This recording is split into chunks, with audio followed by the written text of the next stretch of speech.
কি হয়েছে মায়া?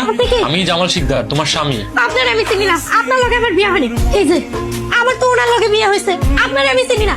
এটা আমার 1 বছর আগের ছবি। 1 বছর আগের ছবি? তার মানে প্রতারণা করে আমার বিয়ে করছেন। আমি এই বিয়ে মানি না। এই ঘর থেকে বাইরে হয়ে যান, আপনার দেখে আমার ভয় লাগতেছে, ঘৃণা লাগতেছে। বাইরে হয়ে যান। জামাল, তুই কি সারা রাত সোফায় ঘুমাইছিলি?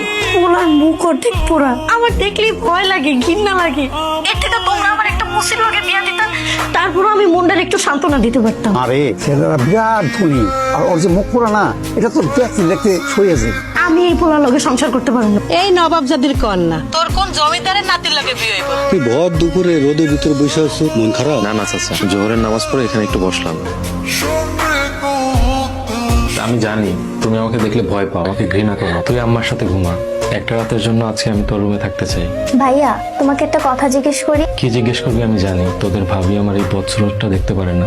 ভাইয়া, এতে তোমার তো কোনো দোষ নেই। বহুত সুরজ চেহারা মেয়েটার মাইনা নিতে পারতেছে না। আর কেমনে মাইনা নিব? দিনের ভিতরে মাত্র 8-10 বার আমি দেখি, তাতেই তো আমার বমি আসে।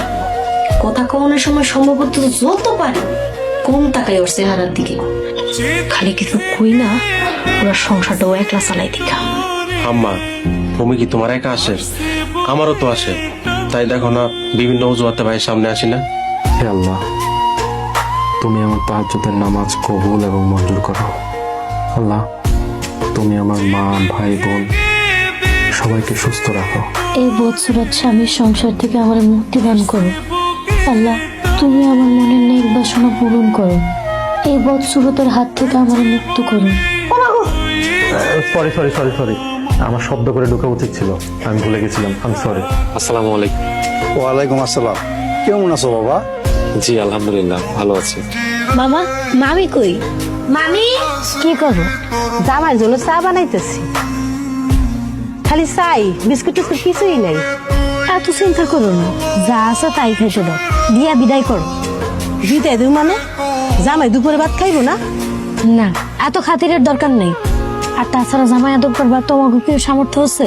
যা আছে তা দিয়ে বিদায় করো। তোমার জন্য আমার বাড়ির দরজা সব সময় খোলা থাকবে। তোমার যখন ইচ্ছা হয় তুমি চলে এসো। ধুরু মিয়া, আলতু ফালতু কথা কওয়া বাদ দেন তো। তালাক কবে দিবেন ওটা কোন? সবে তো তুমি তোমার মামার বাড়িতে আসছো, কয়েকটা দিন থাকো, ঠান্ডা মাথায় চিন্তা করো।